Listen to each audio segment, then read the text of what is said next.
সুপ্ৰভাত বন্ধুসকল, এয়া আমাৰ বাঘমৰাৰ মাছৰ বজাৰ। পুৱাই আমাৰ মাছ চাছ লোৱা হৈ যায় আৰু দুপৰীয়া হোৱাৰ লগে লগে এনেকৈ ব্যস্ত হৈ পৰে।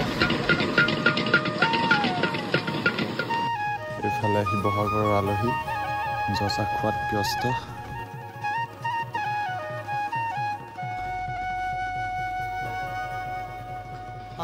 Asinayang manekiyo moromi Asinayang manehol bukure morom বহুত দূৰ দূৰৰ আলহী আহি বাঘমৰাৰ নৈ পাৰত বহি এসাঁজ থলুৱা খাদ্য জুতি লৈ গ'ল। গতিকে বাঘমৰা ইক' কেম্পৰ তৰফৰ পৰা ধন্যবাদ যাচিলোঁ।